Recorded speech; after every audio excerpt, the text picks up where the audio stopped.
Welcome to the Run for God Run Club, where you will find God in a runner's space.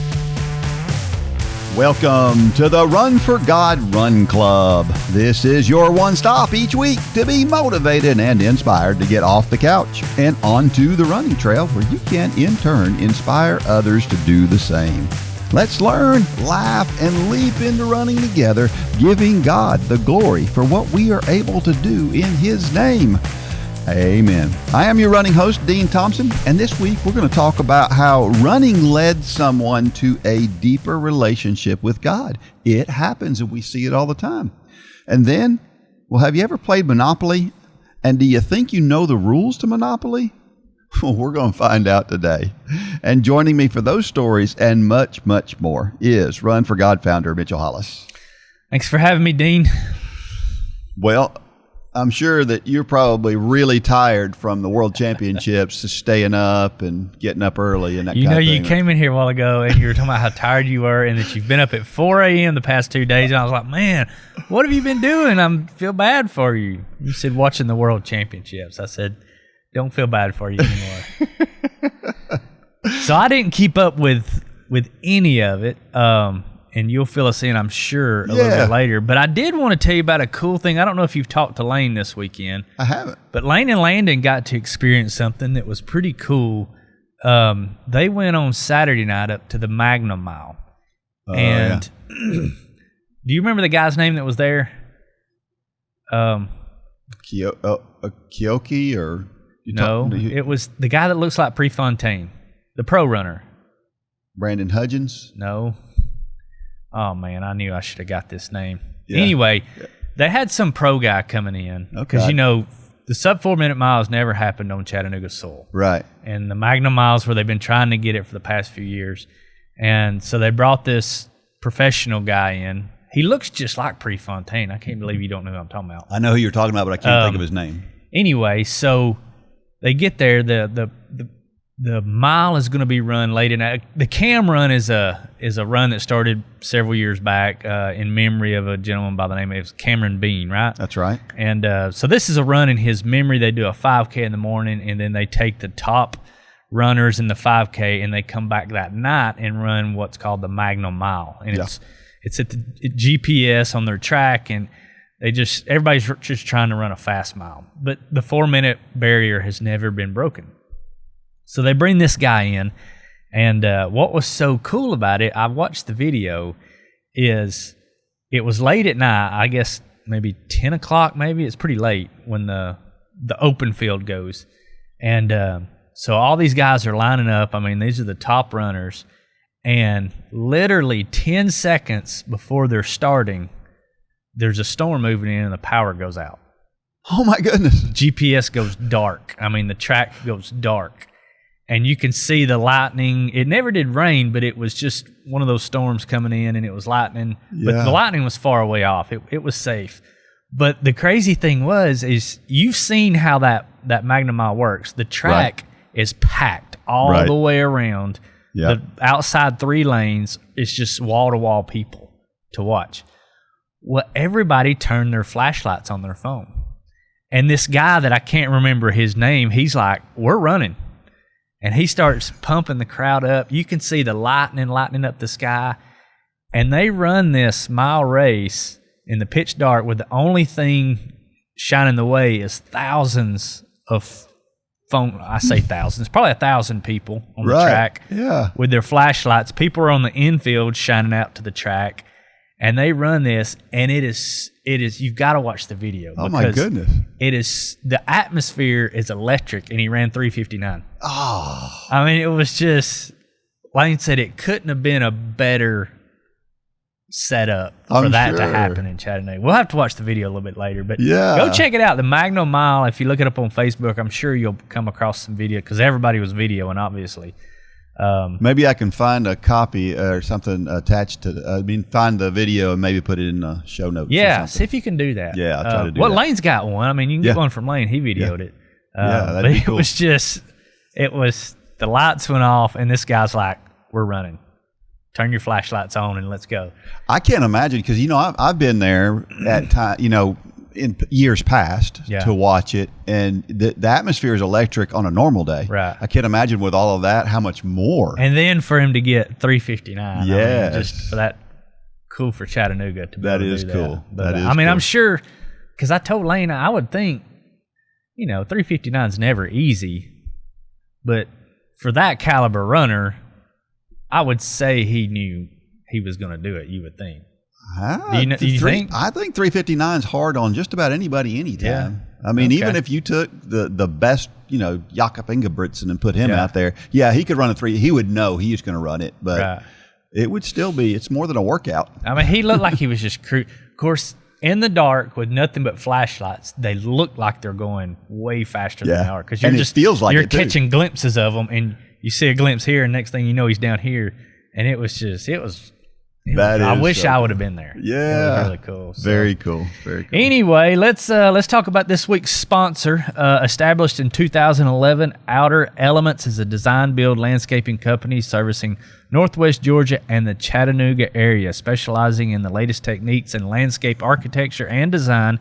Outer Elements has the professional experience to develop a wide range of projects in both the commercial and residential sectors. From irrigation installation, hardscape construction, planting, and beyond, Outer Elements can help you conceptualize any landscape project and make it a reality.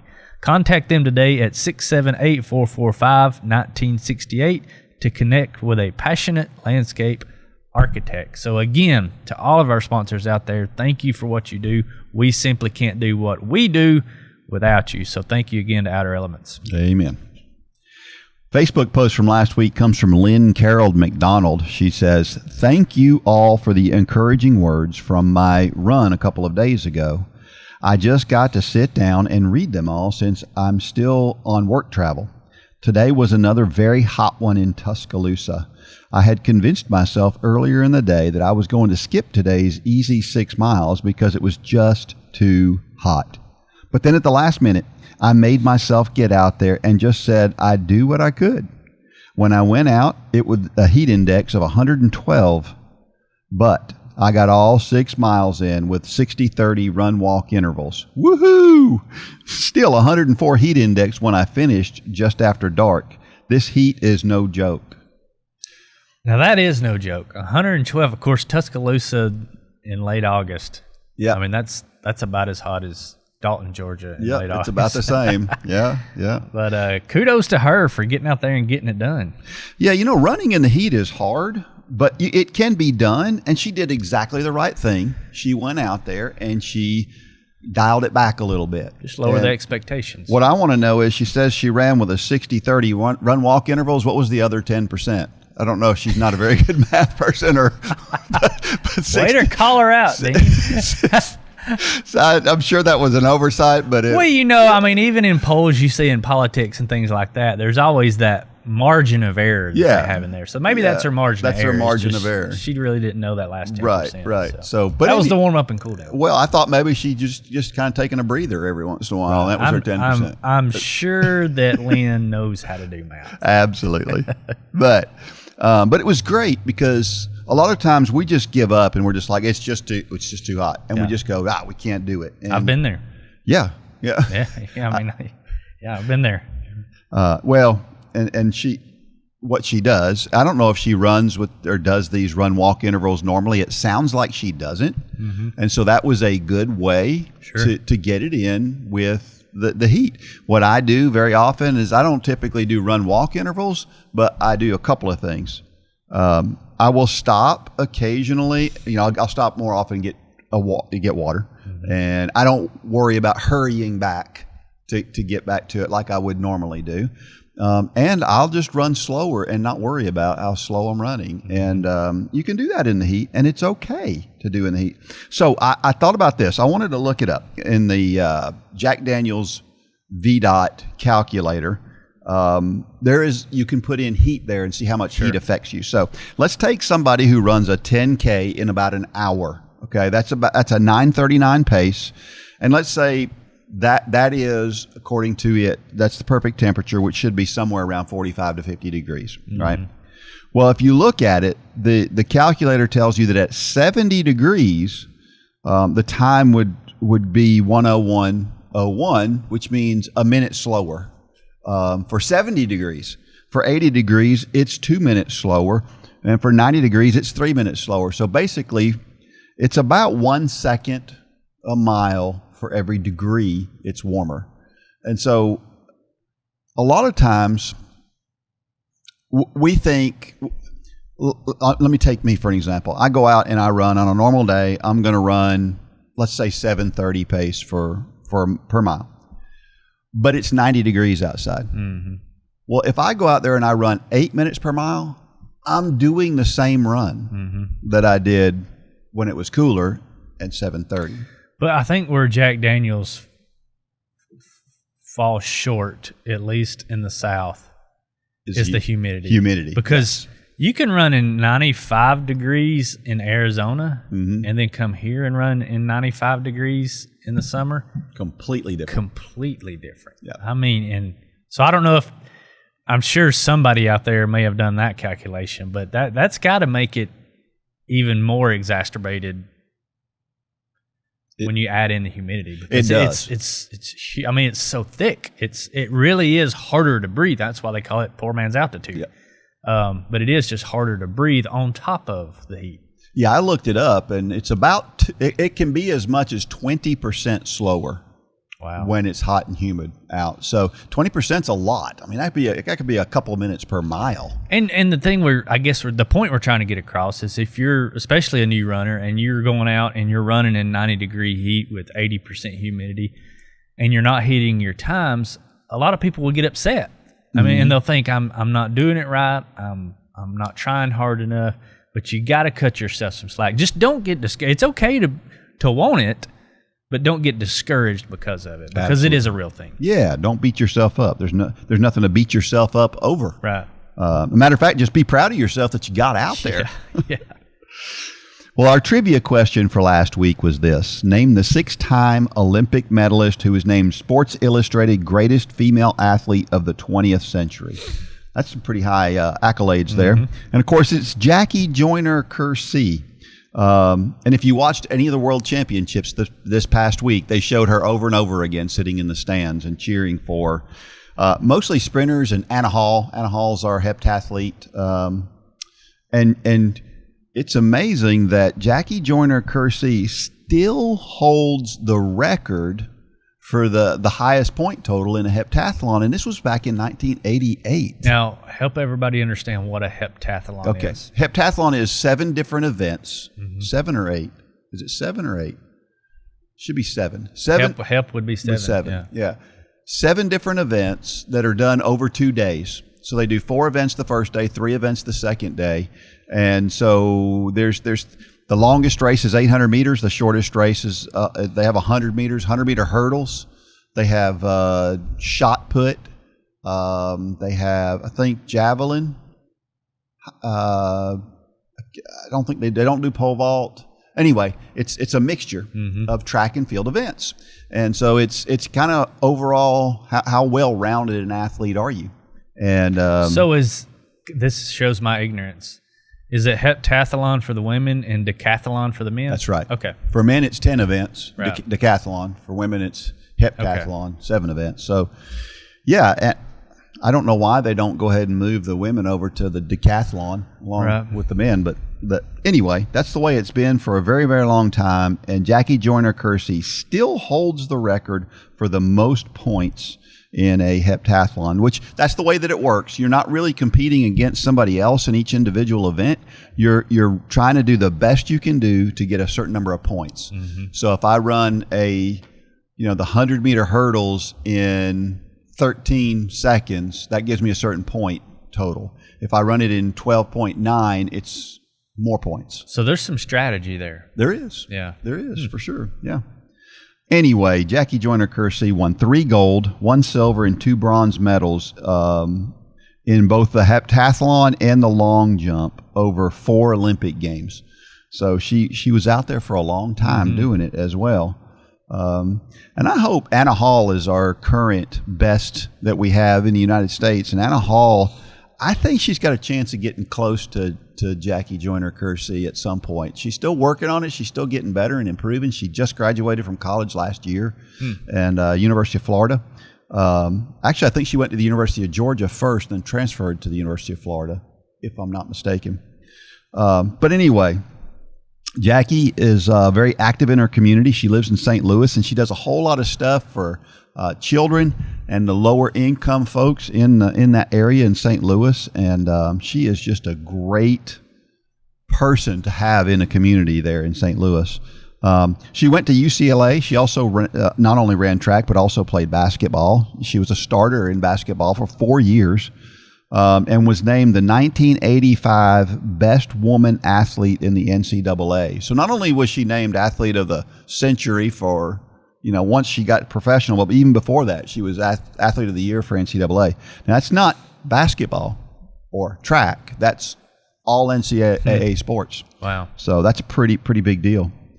Again, 1986, she became the first woman to score over 7,000 points in a heptathlon, which if you score 1,000 points in a particular event, then that means you're pretty close to the elite folks for the open events. And so to score 7,000 points, you have to average over 1,000 points an event.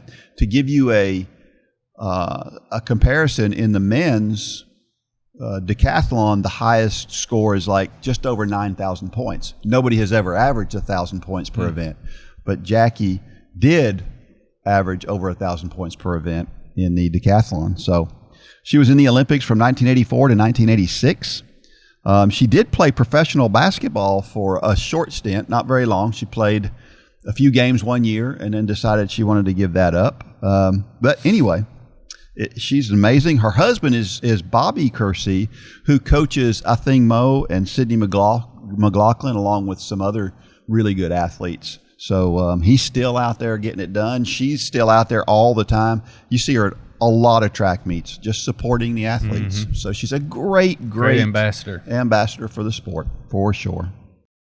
Do you struggle with motivation to exercise? Are you looking for something that will challenge you and inspire and motivate you? The Run for God Run Club is just what you need to get off the couch and on your way to a fitter, healthier you. Stop trying to get into better shape and do it with the help and inspiration of thousands of others who are going through the same challenges you face. Whether you are participating in the Couch to Marathon Challenge or any of our other challenges, or you're just looking for a daily pick-me-up to get active, join the Run for God Run Club today. You can join for as little as 27 cents a day. So what are you waiting for? Get started today at runforgod.com.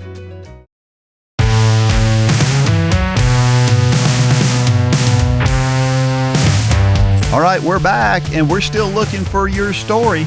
You know who you are. We're talking to you. That's right, you, the one that hasn't submitted your story yet that should have. Or you've alluded to it on Run Club Social or the Run Club Facebook page. You've alluded to it. You've given snippets of it. Yeah. Go ahead and write that thing out in long form. Absolutely. We need to hear it. And over the next couple of weeks, we're going to have somebody who's going to share their story live. And so we still have that ability too. If you're close enough and you can come in and participate right here, read your own story, it'd be great. We'd love to have it. Yep, for sure. Well, with it being so hot this summer in most places in the United States, some not as bad as others, what do you do to tolerate the heat? I usually don't. I'm one of those that if I'm planning to walk or run at 4 o'clock, I'm one of those that I put things kind of not physically on my calendar, but I'll have it mentally in my head for the day. And if it's hot, it's just hot. I've actually I've been working outside some, doing a couple projects on a project we have going, and it has just been unbearable. I mean, I think one day this weekend, no, it was last weekend, I changed 3 shirts in like 2 hours. I mean, it was just so draining. But we're getting a break this week. It's got some rain moving in, and maybe fall is going to kind of peek around the corner. I hope. That's what I'm hoping. Yeah, I don't really, some people will wait and do things in the evenings or early in the mornings. I've never been one to do that. Maybe that's the dumb side of my brain. Well, I think this past week, one day I went out, it was 99 degrees, it's and it was pretty oppressive. But the humidity was relatively low that day, so it wasn't as bad as some other days where it's been 89 and the humidity's been so thick you could drink it with a straw. Yeah. And, but I always like to look at these opportunities to get out in the heat as just that. It's an opportunity to add some extra resistance to my training, and it's a good thing to get the opportunity to do something. It's like running hills, right? We go out and we run hills on purpose. Well, running in the heat is a lot like that, as long as you're taking precautions and that kind of thing. And then I'm always a big fan of, well, if other people can do it, I can do it. So if somebody else is out running in that heat, then I can too. That's just always. Have you ever decided you were gonna push a run off to later because it's just too hot, and then you're driving down the road and you see one of your buddies out running, and you're like, oh, and you run home and get your shoes and you go run right then? No, because I would have run. Really? Yeah. It's weird as runners, or is any, I guess, type of sport. It's like when you see somebody, you could have a scheduled off day. I'm thinking back to my Ironman days, because I don't think this way anymore, I don't think. But it could be a scheduled off day, and you see one of your training buddies out on the bike on a Sunday afternoon, and I don't know what it is inside of you. You feel like you're losing, or you're messing up, or you're. I know it's the feeling you're talking about. You know the feeling I'm talking about, and I don't know why that happened. I don't know if it's the competitive side. I don't know if that's a competitive thing, or if it's. I don't know what it is.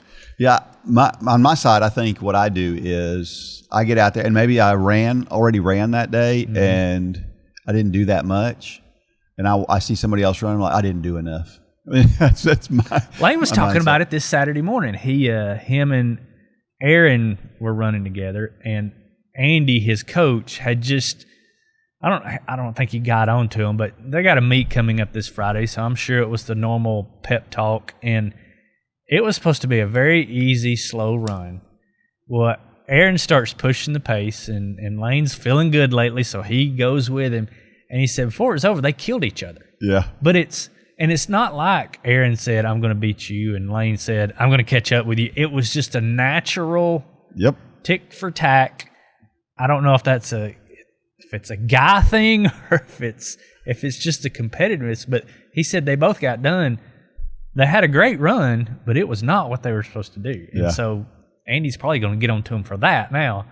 But I've been there. Yeah. I've done it myself. Yep. It's hard not to. Sure. Well, we talked a few weeks ago about how you don't have to be a product of your environment. So just because you grew up a certain way doesn't mean you have to continue on that path. Well, here's a story about someone's journey. This comes from Anna Herz, and it's called To Be Continued. I've hesitated to share my story because it is far from over, but today I feel God urging me to at least start it. I grew up in a home where my mom took us to church every chance the doors were open. She marched us down to the third row, no matter how late we were for the service. She raised her hands during worship and whispered, "Praise the Lord," throughout the service. She put on a great show, but failed to be honest about the life we lived outside of that building. I understood that I needed God to be the center of my life, and I asked Him into my heart at a very young age. I also learned that you shouldn't be honest to anyone. I was so embarrassed by the life we lived. I worked so hard to overcome all the hurdles I saw in my path. Each time I conquered a mountain, I became a little prouder. Prayer was more of a check mark on my to-do list than it was a conversation. I asked God for things, but rarely recognized when He responded. My relationship was superficial for way too long.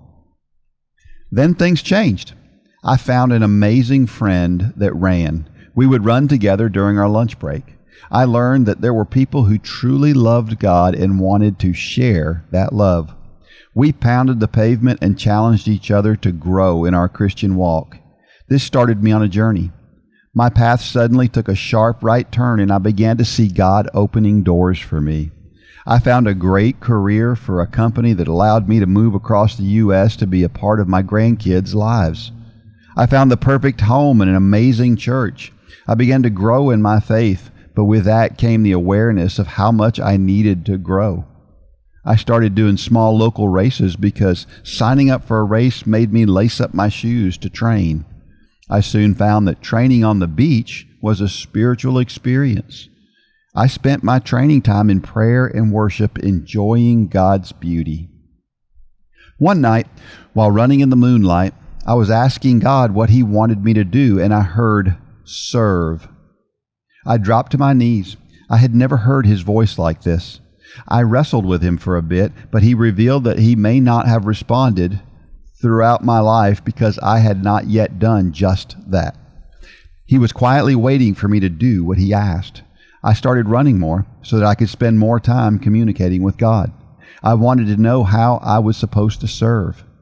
I started focusing on others any time I did a race. I would run back with water to encourage those who were in the back. A friend started making bracelets for me to share, with words of encouragement beaded into them. I would look for someone who needed a boost along the route. I would take a bracelet off my wrist and hand it to them. I was starting to find a way to serve. Then I decided to stretch myself physically by running a marathon. I looked for a program to help me train and found Run for God. I did the Dalton run and was so moved by that experience. It was such an inspiration to see what happens when someone says yes to God, and I've done that. I'm not sure yet what that really means, but for now, I'm trusting Him to continue to show me the path I'm supposed to be on. I just know that I'm learning every day how to shine His light so that others see Him through me. That's an incredible story, Anna. Two things that stuck out to me. Many say they don't know their spiritual gift. Serving's a great place to start. Yeah. Because a lot of times that'll shed light on what your spiritual gift is. It's just getting you away from yourself many times, and that opens the door to learning. The other thing is something she said in there, and it's a great quote. She said, "I began to grow in my faith, but with that came the awareness of how much I needed to grow." That reminds me of Paul. I think I've talked on here before. When Paul, right after his conversion, he referred to himself as a sinner. Mm-hmm. And later on in his ministry, he referred to himself as the chief of all sinners. The closer we get to God, the more we realize how much we need Him and how bad we are. And that's a very mature statement in my mind, that because as a new Christian, you may think it's going to be opposite of that. Yeah. But it's not. The closer we get to God, the more we realized how sinful we are, how much we need God. It's not that He's just trying to shine light on our sin. It's that we're getting close to something that is perfect, and it illuminates how much we need Him. So that was just a very profound statement to me, and I think she needs to use that statement more, because that is very powerful. Absolutely. Well, I think in today's world, there's a couple of things that work against us and make this hard, right? There's a lot of things. Well, there's a lot of things, but there's... You're boiling it down to two. Yeah, I'm going to boil it down to two. Yeah, one of them is, we used to tell everybody, if you're older like me, I remember the phrase, pull yourself up by your bootstraps. The idea was that you were in charge of you, and you needed to get busy, and you needed to get things done, and there was pride in doing things yourself. Mm-hmm.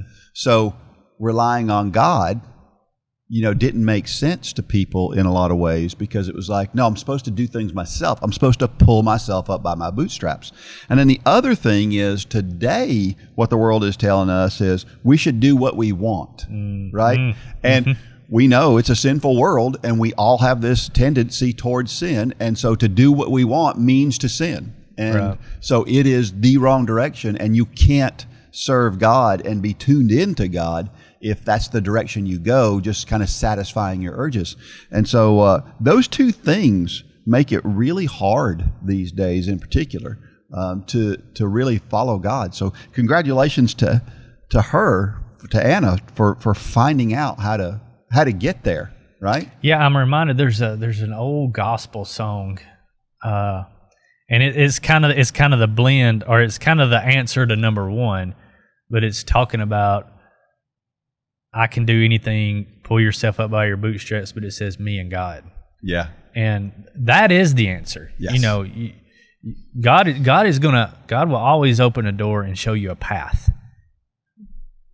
But it's up to you to start walking. Yeah. And yeah, good point, Sting. Romans 12:11 says, "Never be lacking in zeal, but keep your spiritual fervor serving the Lord." She says, "I'm learning to see life as a marathon with a finish line more incredible than we can imagine." I think this can be the challenge in a lot of believers' lives. I know it is for me. I looked up the word zeal, and it's great energy or enthusiasm in pursuit of a cause or an objective. Serving God, it can be hard. Yeah. And let's be honest about it. It's not. He never said it's going to be easy. The picture of picking up your cross daily is not a picture of ease. And so that's why it's so important. It's why we talk about it's the reason church is important. It's the reason to surround yourself with friends and family who are believers and hang out with those people. It's why it's important to be in small groups and things where you've got people. It's the reason it's important to be in things like Run for God, because it is hard. And to go at it alone, can it be done? Yes. Mm-hmm. It's much more likely that you're going to I hate to use the word succeed, to be more effective if you're surrounding yourself with people, like-minded people. We kind of use that phrase in this ministry. That's what Run Club is. It's a group of like-minded people. Yeah. That is what helps you keep that zeal and that fervor that Romans is talking about here, Paul is talking about in Romans, because it is hard at times. Mm-hmm. And so Paul was always surrounding himself with those kind of people, so that when he was in prison, that's what carried him through. That and the love of God and his closeness with God. But it's important. Yeah. I can't help but think about how you have that service, you get really excited, mm-hmm. and that zeal is just oozing out of you. You fired up, and then you go have lunch. Right. And then it dissipates. You go to a seminar for work, and you see all these new principles. And you're excited about it. I want to put these things into play. And then you go to work Monday, and it's back to the same thing. And it's hard to get that zeal back that mm-hmm. you lost. Running works the same way, right? We get excited about running at certain times, but then on a day when it's 97 mm-hmm. and you got to get out there and go run, and it's going to hurt, and it's going to be hard, and it's going to be uncomfortable. It's hard to keep that level of intensity or excitement up. And so that's the key, is finding a way to still be excited when it's hard. We've talked about this, you got to have your why. Mm-hmm. Lane and I used to talk, when he was doing his year-round training, and it's easy to stay motivated for a triathlete like him from May through September. Yeah, you're racing. You're getting interactive. You're around all your competitors, but we always talked about February is coming. Yeah, and February in his training cycle was it was getting into long workouts, and but there's nobody around. Yep. You're not racing. Your friends who do it part time, they're doing something else. And it can be very lonely. And that is a picture of our spiritual walk. Yeah. There's Februaries in our spiritual walk. It's a time where all those that you thought were friends, and I struggle with this some. People that used to go to church with you, and you pull up Instagram or Facebook, and you're at church and they're at the lake. Yeah. And let's be honest, that's tough. Yeah. But you've got to remember those moments where you felt the presence of the Holy Spirit, and you know that what you're doing is right. You know you are where you're supposed to be, and because that is February. Yep. And you've got to have things that help bring you through it. Yes, we have the love of God that will bring us through that. But God uses other people in our lives, and we need to take advantage of that. Yeah. We need to have that body of believers, whether it's a small group or your church family or this running club. You've got to have people that you can say, hey, I'm struggling with this. This doesn't make sense to me. And that's what's important. You've got to have that. Amen. 2 Chronicles 15:7, but as for you, be strong and do not give up, for your work will be rewarded.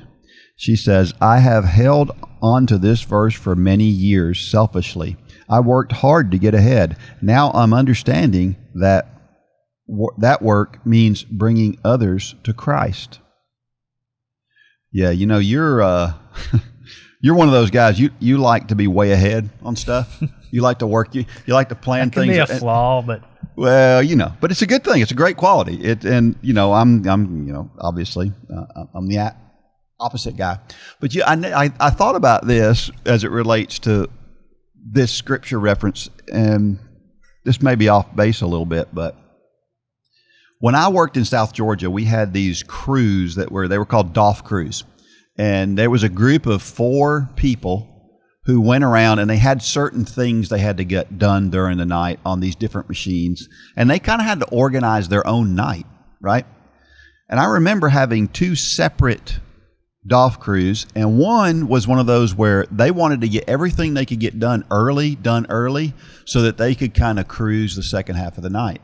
And then the other crew was exactly the opposite. They kind of goofed around the first half of the night, and the second half of the night, they were scrambling to get everything done. I'm the scramble guy. I was going to say, it's a picture of me and you. Yeah, it is. It is. But I remember that those people who were leaving everything the last minute, they always gave me heartburn. It's like, as the guy who's responsible for making sure it gets done, it's like it would give me heartburn. And I wonder, do I give God heartburn now? You give me heartburn. No, I mean, it's kind of funny because, when we put on some races, and that's always my thing. People have heard me say this, and it probably sounds like I'm trying to get out of work, but it's not. I always say that what my goal for race day is for me to have nothing to do. Yeah. And the reason I say that is that we've planned everything. We've got the right people in the right place. We've got incredible volunteers. Everybody has their task to do, and all is well the night before the race. Yeah. Because I know I'm never going to not have anything to do. Something is always going to come up. And if you don't plan for that, then I mean, that's when I get just torn out of frame, is when I realize I can't get it all done. And so I am that crew that likes to get it all done and attempt to coast, because you never really get to coast. Yeah, that's true. You never do. That's true. When we go to a cross-country meet, as a coach, and we go to a cross-country meet, I've done my job, right? I've got them there. And I see a lot of coaches who can, they just stand and watch the race. Yeah. You know me, I can't do it. Right. I cannot. I'm too excited about everything that's going on, and I feel like any tiny little thing I can do. We're going to this afternoon. We're going to be going to Heritage High School, and the kids are going to run a meet, and that is one of the toughest races for me as a spectator, because I will run. It's probably about almost a half a mile from one place to the other, and I've got to get there pretty fast. You'll run a 5K in the time that they run a 5K. I will, and I'll have half mile sections in there that I run in less than 3 minutes, because I'm flying. I go to the start with you, and then I stand there and wait on them to come back around while you take off. But it's funny you say that, because I watched like 4 videos of that Magnum Mile, 4 different people videoing. Every one of them did the same thing, including Lane. They video the start, and then you see the camera. Everybody's running to the other side of the field. So there was a bunch of deans out on that field that night, where I would have just like, okay, they'll be back around here in just a second. Just hold your horses. They'll be back. Well, I think that is a level of excitement. It's a level of zeal, right, that you have for it. That doesn't mean if you're waiting for them to come back around, you have no excitement in Yeah. you. That's not true. But I can't. It's like I can't contain it. Sure. And that's the way I want to be in my spiritual life. I want to not be able to contain it. Right. When I meet somebody who doesn't know who Jesus Christ is, I need that same passion for wanting to get that across. Deuteronomy 13:4. You shall follow the Lord your God and fear him, and you shall keep his commandments, listen to his voice, serve him, and cling to him. That's one of the big 10. There's not a whole lot to say there. No. There's not. No, it's yeah. Like I said, that's one of the commandments, and it's simple. It's simple. Here's a question. How does waiting on God to answer build spiritual muscles? How does that align with building physical muscles? It's the hardest part, but it's where the most gains are made. Rest, waiting, and this we use waiting in the spiritual realm, rest in the physical realm. That's the hardest part, especially if you're very competitive, especially if you have big goals, and So as I get older, I don't have as much of a problem with rest days. Yeah, I kind of embrace it. When I was younger, it was like just like we talked about. I'll see a guy on a bike, and I'm like, I gotta go get my bike. I don't care if it's a rest day. Yeah, but your gains are built in the waiting, in the resting, in the reflecting, and God brought me to a great sermon yesterday morning. Well, am I taking time today to shut things down and just meditate? A lot of times that's why that fizzles out. Because we don't give ourselves time to even think about it or meditate on it or pray about it. We're just on to the next thing. And that's true. I feel like a broken record on here sometimes. It's where society has us. Our schedules are so cram-packed that we don't even have time to reflect on the sermon that we heard yesterday morning. Yeah. And same thing in our physical life. We do the longest run we've ever done yesterday. Maybe that's a 10-mile run for you. And today we see somebody on the track and we think, it would probably be a good idea if I go do a track workout today. Yeah. That's not a good idea. Yeah. It's amazing how these two things parallel each other, running and our faith. And it's sometimes you just got to find time to do nothing. Yep. Yeah, and we know that our body's building muscle while we're resting, and a lot of times, I mentioned last week on the podcast that the story that I wrote kind of hit me hard while I was writing it, and it was because I was going back and reading what I wrote, and which is that time to kind of take a step back and relax a little bit, and that's what we have to do. Don't you love it when your own words convict you? Yeah, love it or don't. But yeah, absolutely. Yeah. I think about too. It's not quite exactly the same, but a lot of times it's when we relax that things come together. We've all done that thing where you're trying to think of an answer to something, and you can't think of the answer, and then it just comes to you 10 minutes later when you're just relaxed and you're not thinking about it. To me, that's kind of the same kind of thing. It's not the same, but it's that idea that you allow yourself to relax enough to let it soak in and let something else come out, right? Yeah, I mean, this is kind of a weird example, but I don't know if I've said on here, but Holly and I, we've sold our house, and we're building a new house, and we're downsizing. Both of our kids are about grown now. We don't need all the space that we have, so we're downsizing quite a bit. We've sold our house, and we're moving into a rental house right down the road from where we're building. And everybody's asking me, when do you think you'll be in? You think you'll be in 6 months? And I'm like, we could build a house in 6 months. I said, I don't have a time frame, because what I know is that you can do things better. You can enjoy the process more if you just slow down. Yeah. And This is not my nature, the way I'm going about building this house. Yeah. It is just not.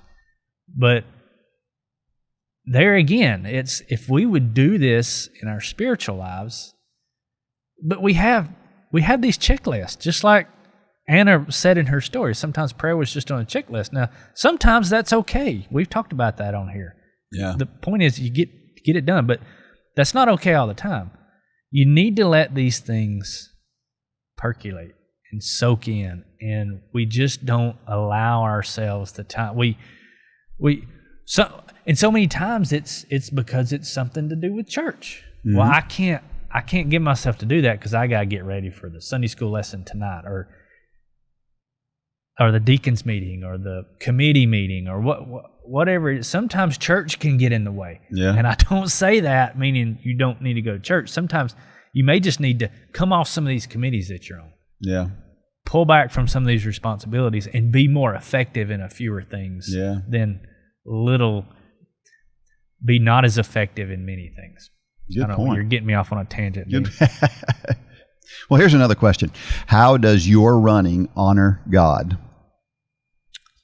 I think for me, it's obvious. God gave me a talent for running, and I try to encourage others who don't have as much natural talent as I do. Even just wearing the Run for God T-shirt can make a big difference. But my whole thing these days about running is just trying to encourage other people. And I guess in the Bible it talks about meeting people's needs, mm-hmm. and running is I don't know if it's really a need, but there's a need for people to want to feel good about what they're doing and to feel better physically, and all of that leads to a better spiritual life. And so I guess in an indirect way, that's kind of the way that I feel about. It's part of the body. I listened to a sermon. Actually, it was a sermon by a young man that I had in my small group, Jeb Brooker. He preached again yesterday at his home church. And I mean, this young man, talk about zeal. Yeah. This guy's 22, 23 years old. And he is a Southern preacher, but he's on fire for God. But he was talking about that very thing, how everybody thinks what they do doesn't matter. And he said, the Bible is clear. We are a body. And when one member is not part, the whole body suffers. And he said, how would you feel if you came into church today and you didn't have your kneecap? Well, most people don't think about the kneecap. Most people don't think about running being a ministry, but it is. And that's the way we need to look at it, is that no matter whether you're walking for God, we hear this, well, I'm not a runner. Well, you're wrong in making that statement, or your perspective is wrong in making that, because you're downplaying what your ability is. God gave you an ability. Maybe the ability is to walk. That's my ability right now. But you don't hear me out here saying, well, I'm just not a runner. Eeyore is not my spirit animal. But we need to have, if God has you walking and He has you walking a 20-minute mile, be proud of that, because that comes through. When you're wearing that Run for God T-shirt, that attitude comes through. You mentioned running, and I think it was Mike Powers posted, there was a race being advertised on social media, and Mike Powers, who is in Memphis, Tennessee. I think that's right. I think he's in Memphis. He saw the ad, and I think he commented, but he shared it, and he said, this is what I love to see. Well, this was an ad that somebody in Memphis, Tennessee was seeing of a race that you had done before. You see the whole line of people starting, but guess what's right in the middle? A big old Run for God shirt. Yeah. I mean, that could as easily have been a Run for God ad as it was an ad for that race. You wear that shirt with zeal and fervor, and that's the way we're all to be. You're running a 5:30 mile. We need to be as loud and proud about our love of Christ if we're doing a 20-minute mile. That's right. And so for all of you out there who make comments like, well, I'm just a walker, or somehow you're lesser than, it's not true. It's not true. God has you where you are for a reason. He absolutely does. And there's one word of caution that comes with that, because with that, you mentioned I'm on this picture right here, and it was the FCA race in Chattanooga. That's right, yeah. And that's great, but it also comes with some responsibility, because there are times when I'm running out here on the road and I'm wearing a Run for God T-shirt and a car doesn't want to move over, and I really sometimes I'm just. We all know what you think. Little too much honesty here, but there's times I want to make gestures. Right. And I can't do that. No. I don't need to do that, because that hurts the cause. There's a responsibility. There is. With wearing the shirt. We talk about it in chapter 10 of all the challenges. There right. is a responsibility. It would be better not to wear the shirt than to wear the shirt and be, making gestures to every car that goes down the road. Yep. You can't do that. I talk about a good friend of mine he was from Atlanta. Great guy, but this guy cussed like a sailor. He was, to my knowledge, not saved, but he was a great guy. And he made the comment one day. This was his comment. He said, "Mitchell, when are you going to get me one of those effing shirts, Run for God shirts?" Gosh. And I was like, I love the guy to death. Yeah. But and I didn't say this, but I was thinking, I'm not bringing you one of these shirts, because point being, and I'm pointing fingers at him, but I have to be just as conscious of there's a lot of weight comes with wearing this shirt or carrying your Bible or having that sticker on the back of your car. This isn't a Run for God thing. If we're representing Christ, we can hurt the cause. That's right. We're not going to hurt God. We're not going to mess God up, but we can hurt our witness. We can hurt our testimony in the process. Absolutely. Last question. What can we learn from challenges that we face? The key is you learn. Yeah. Well, that's true. Yeah. You got to look back. Yep. And it's different for all of them. I've had a hamstring issue since 2015. I can point to the time when it happened. I know exactly where I picked up this hamstring issue, and but it's still there, and I'm still having trouble with it. But all the things that I've done between 2015 and today, I've worked on lots of different ways to try to get that to feel better.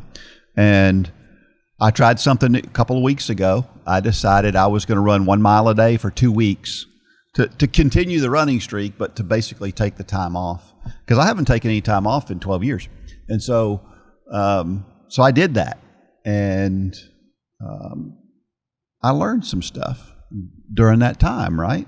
I've learned that there's a couple of things that I can do that make a difference. And, of course, now my fitness level is fallen off, so now I got to get back to things. But right now my hamstring feels better than it has in a long time. And part of that is because I decided to do something different and learn from my challenges. Banging your head against the same wall over and over again is going to produce the same results. And so I had to try something different, and it's working. And I have found a couple of other things that help as well. And so hopefully I'll be back to So what normal. are you doing that seems to be helping? I am for all those out there who may have a hamstring issue. Well, you're not going to believe this, but my problem is I need to stretch a couple of muscles in particular. My iliacus and my psoas muscles, which are basically your ab muscles. They're the ab muscles that connect your upper body to your lower body. And the more I keep those loose and stretched out, the better my hamstring feels. Are those the muscles that we're referencing when we tell people to belly breathe? No, that's your diaphragm you're working on. Oh, that's the there. diaphragm. Okay. Yeah. Okay. No. Yeah, your iliacus and your psoas muscles are the muscles that go they go from your abs down into your groin area. It's again, they're the only muscles that connect the upper and lower parts of your body. And so it becomes important for your lower body for those muscles to be loose. And so, yeah. There you go. Would you like to experience the Bible in a different way than you've ever done before? Well, you can join me, Coach Dean, as I read through the entire Bible every day for a full year. You don't want to miss hearing this transplanted Southern boy try to pronounce those biblical names now, do you? It may be good for a laugh. In addition, I share running and walking tips and some inspirational quotes along the way. Get your daily dose of the Bible from a runner's perspective in the Run for God Run Club Walk Through the Bible. You must be a member of the Run Club to get access. So if you're not a member, join today. If you are a member, just find a Walk Through the Bible under the Nationwide Challenge tab.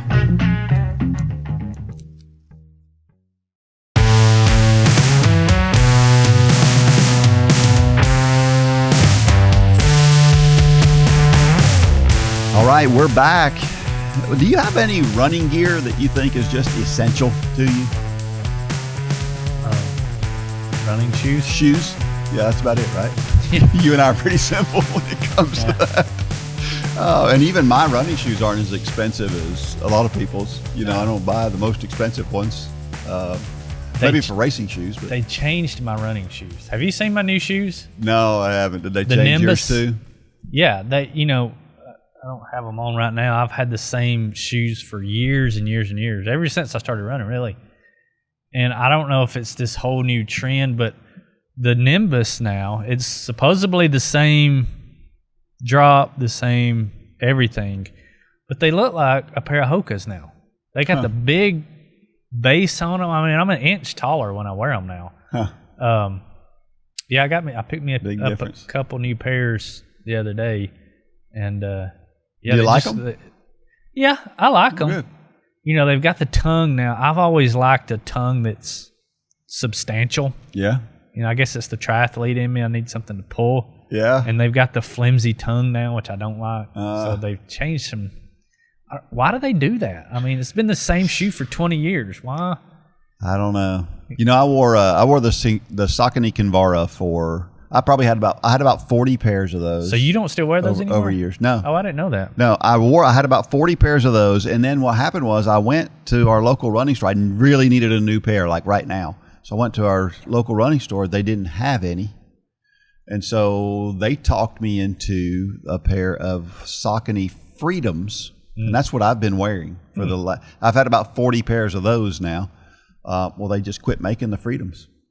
And so I went a couple of weeks ago, went with the high school team, and I thought, well, while I'm there, I'll look and see what else is there. Well, now I'm wearing New Balance Rebels. And completely different now. Yeah, and I like them. And so, you know, if there's a rep from Saucony out there listening, I've been wearing Saucony shoes for years, and I wanted to keep wearing them. Yeah. But, you know, you did away with my shoe. Yeah. And so I found something else. Yeah. So, these shoes are really, they're so soft. When I first put them on, I thought there's no way. These can't be good. They're just going to feel like running in sand or something. Yeah. It's just not good. But they're amazingly responsive, even though they're really super soft. So I like them. But anyway, you know, and then there's a couple of, you know, obviously you got to have your watch. You know, these days you feel like you're not running if you don't have a GPS watch while you're running. Now some people are fine with that. I like to have my watch with me. But I'm pretty no frills. Mm-hmm. I felt like the socks that I wear, I buy one type of sock, and I buy them 6 pairs at a time. Yeah. And you know, as they wear out, I throw them out, and then at some point in time, I buy 6 more pairs, and I throw them into my rotation.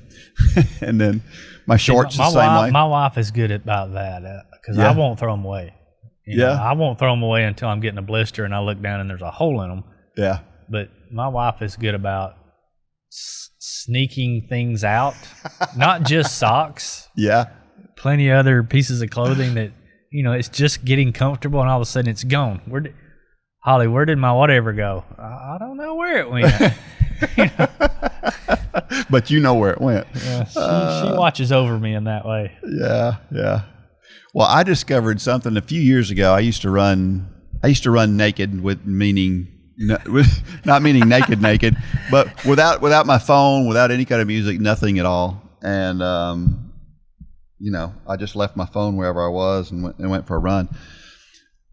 I found some shorts that I can wear that have a pocket and they don't, you can use it. Anyway, you can have a phone in a pocket. And so I've been running with my phone in my pocket now for years, and that's the only shorts I'll wear now because I can run with my phone and I can listen to podcasts or whatever while I'm running. And so that's made a big difference. But other than that, you just want to make sure that you wear clothes that are comfortable.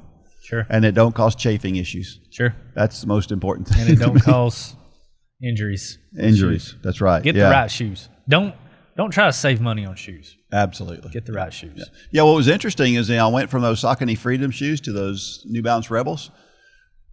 They're $20 cheaper. Really? So, yeah, I like that thought. All right, it's a time for Dean's Thoughts, and that's a time when I share something that I've written about the intersection between running and faith. Well, have you played Monopoly? Well, there is a rule in Monopoly that I didn't know existed, and I'm going to talk about it in a running context. This is called Rules Are Rules. Nearly everyone in the United States has played the game of Monopoly. But do you know the rules of the game? For example, what happens if you land on a property that is not yet owned? Well, here is what the rule states. Whenever you land on an unowned property, you may buy that property from the bank at its printed price.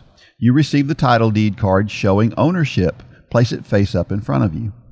If you do not wish to buy the property, the banker sells it at auction to the highest bidder. The buyer pays the bank the amount of the bid in cash and receives the title deed card for that property. Any player, including the one who declined the option to buy it at the printed price, may bid. Bidding may start at any price. That's a game changer. I've never known that.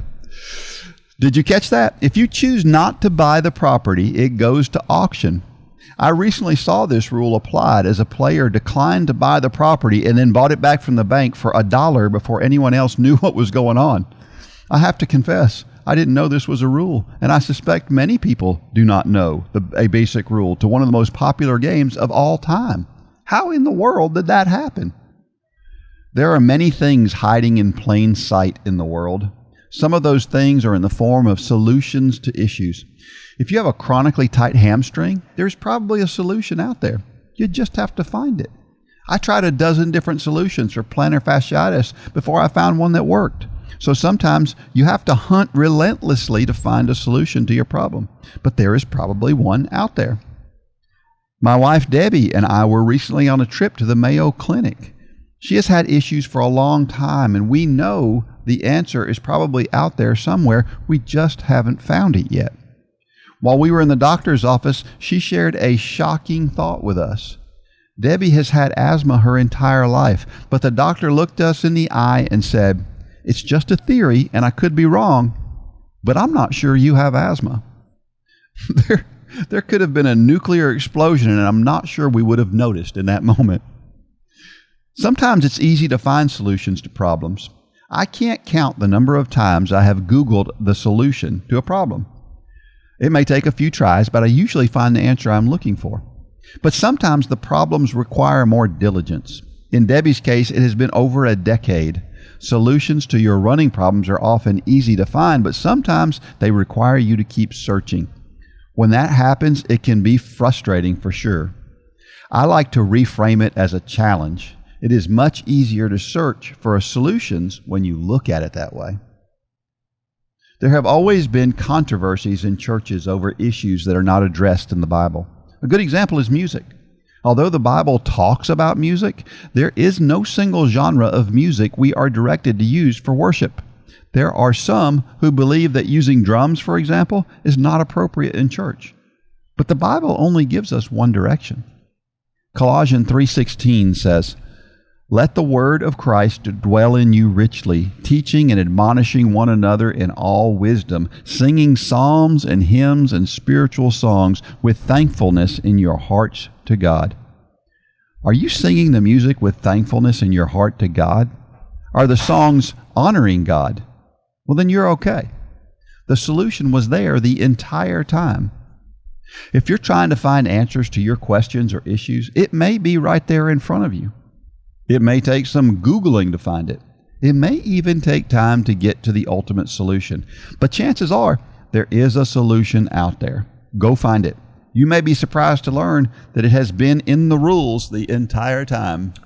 I didn't mean to jump in on your story there, Dean, but yeah, I didn't know that about Monopoly. I did not either, but it's as plain as day. What I was actually, Debbie and I were listening to an ebook, audiobook rather, and it was in this book. It was funny because the character, pulls this fast one on everybody else that's playing the game. And then he does another one. There's a similar rule in Monopoly. I can't remember what it is now, but it's similar, that one that we don't play by. But yeah. And so we heard that, and I was like, no, that's not true. So I got home, and I'm like, well, I'll be. It is true. Wow. It's actually in the rules. Crazy. Yeah. I learned something new today. Yeah.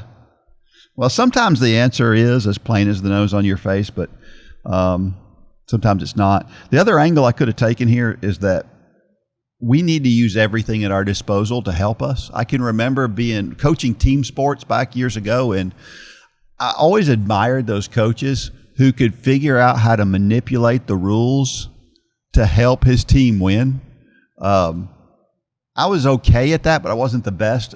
There were so many guys who I admired so much because they would take some rule and just figure out a way to use it. Mm-hmm. Nothing bad, nothing unscrupulous, just good, thoughtful ways to use the rules for yourself. And we need to do that. And sure. And sometimes, again, the answer to our running issues, our running injuries, or a training issue, or whatever, sometimes it's simple. We just need to look at the whole broad scope of options we have to us. Instead, we're looking at this very narrow thing, And when we spread ourselves out, it's the Mayo Clinic. You go to the Mayo Clinic, Debbie going to the Mayo Clinic. What the Mayo Clinic sees is they have these lung doctors who the only people they see are people who have been to other doctors and couldn't be helped by other doctors. So all the problems they see are hard ones to fix. But because of that, they're really good at it, right? They've seen that heart problem 50 times where the local doctor has never seen it before. Right, yeah. Right. And so that makes them better at it. And the idea is you go to the Mayo Clinic to find those answers to the hard problems. Well, when you have a hard problem that you can't find the answer to right away, don't give up. The answer isn't give up, oh, well, I guess I'll never run again. Sure. It's, there's an answer out there. You just have to keep searching and keep searching. Yeah. And you'll find it eventually. Don't neglect the people around you who are more knowledgeable than you. You know what I mean? If you've got somebody around you who knows more about an issue, that's like having a Mayo Clinic at your fingertips. Sure. You need to go talk to that person and get them involved. And then, of course, I talk about Google and stuff here. I've noticed that when you Google stuff, it's incredibly important how you word it. Yeah, you got to be careful. Yeah. Yeah. Well, not only, I didn't even think about it from that standpoint. But a lot of times you're trying to find a solution to something, and it'll take me 10 tries to word it different ways to get the solution I need to this weird problem that I'm having. But a lot of times, if we're that persistent with our running issues, a lot of times we can find an answer to it. Sure. At Run for God, we care about more than just your exercise. We care about your relationship with God, and we believe that the music you listen to while you run can help you build your relationship with God. That's why we partner with J Radio. J Radio offers a variety of positive and Christian playlists to listen to while you run. You can find a playlist that I put together on the Run for God station on J Radio.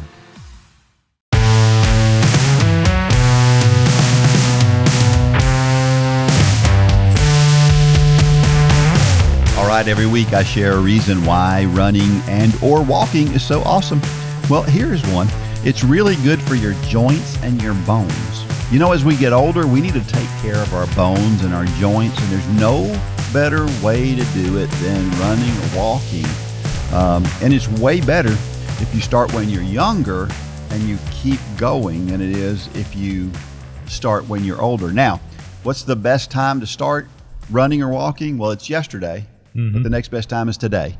So, it's the load bearing, the way that you bear your weight when you run or you walk really does a lot of good for your bones and your joints. And so a lot of people think that running or walking is bad for your joints. It is not.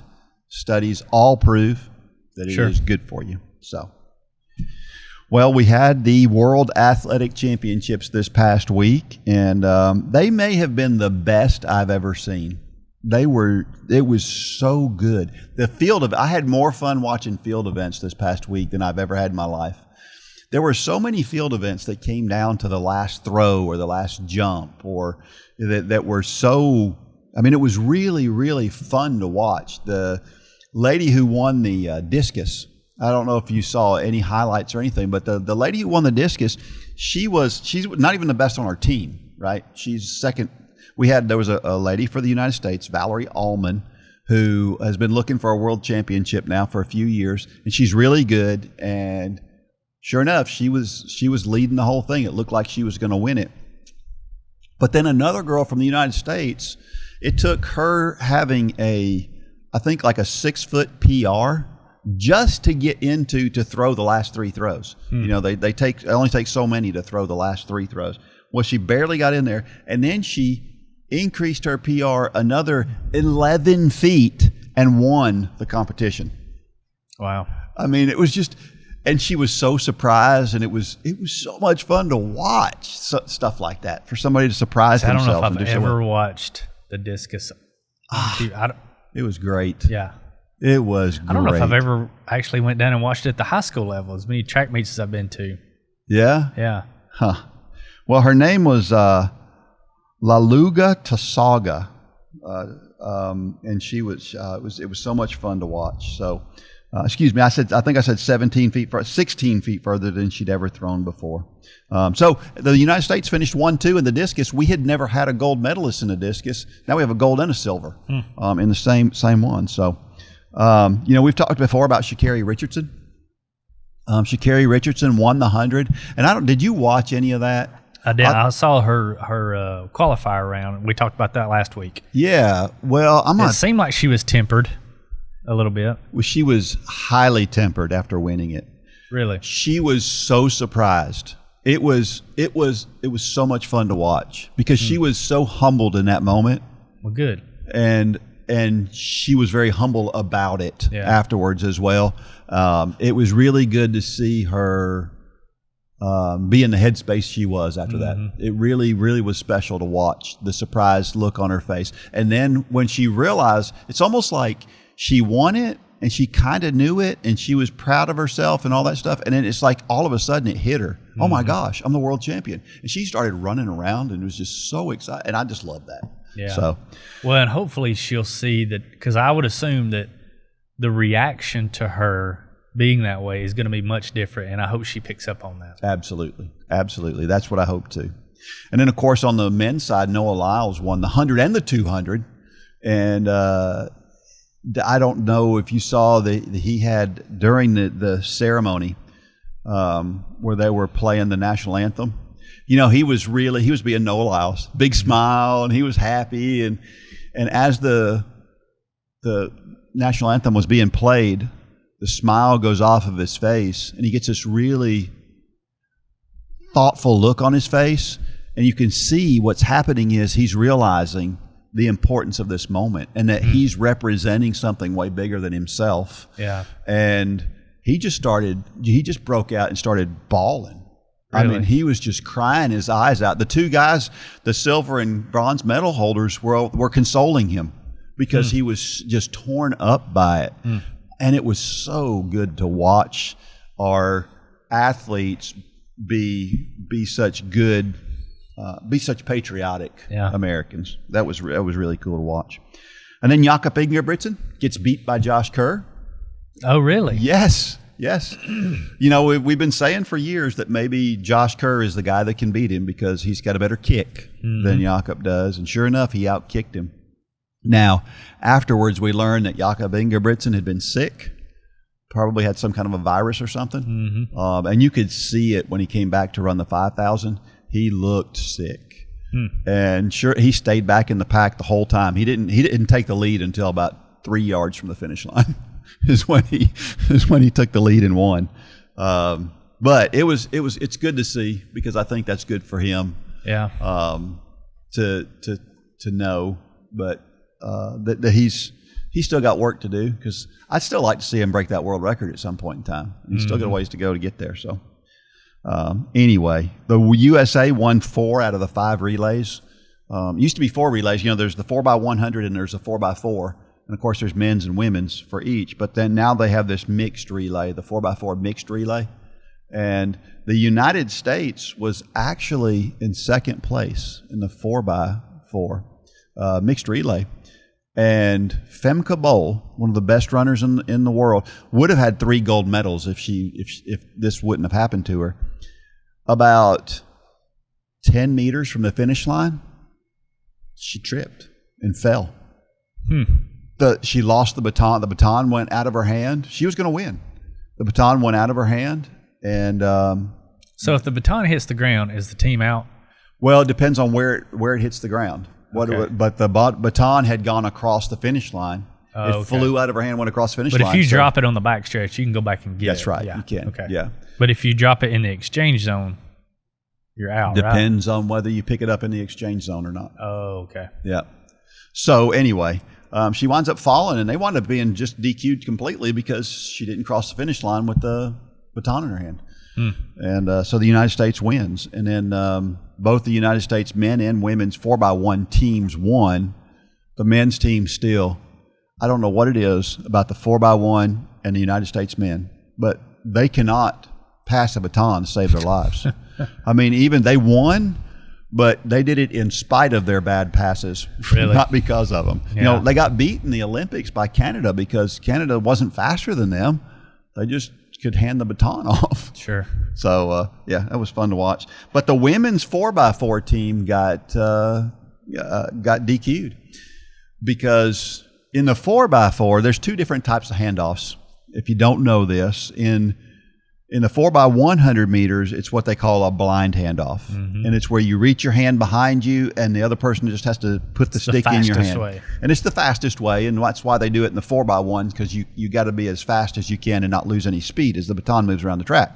Well, in the 4x4, it's not as critical because there's time to make it up. It's a 3 to 4 minute race, and so it's going to take time. And so what you're supposed to do is turn around, hold your hand out at shoulder level, and look the baton into your hand and make sure you've got it before you turn around and run. We didn't do that.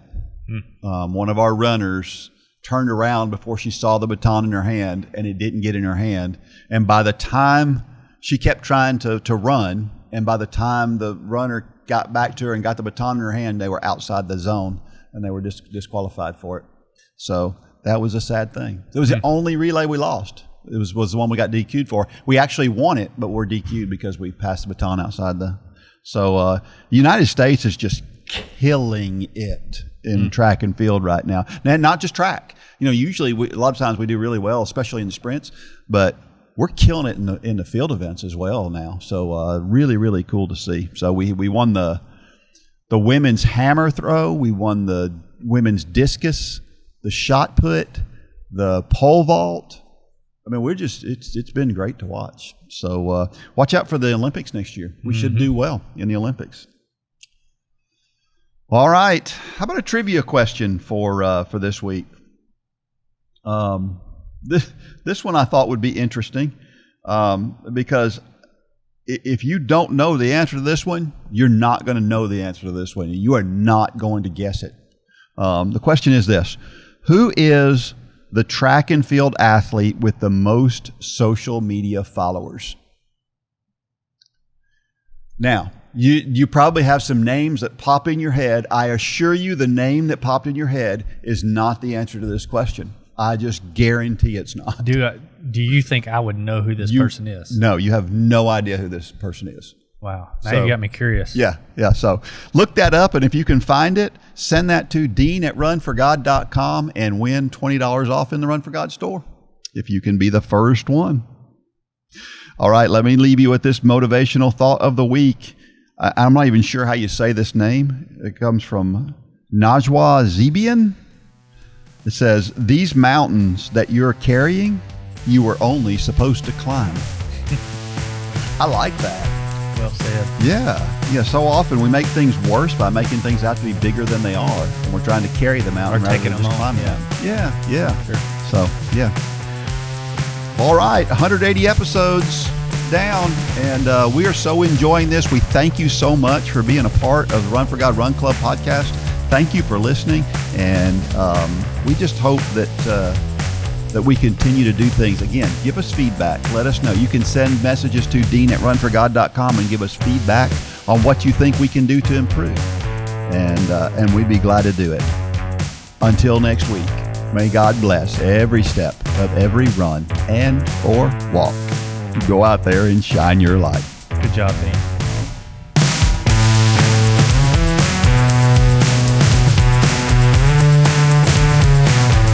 For more information about the Run for God ministry, go to runforgod.com. If you have questions about your salvation, click on the Peace with God tab. There's nothing more important. Thanks for joining us today.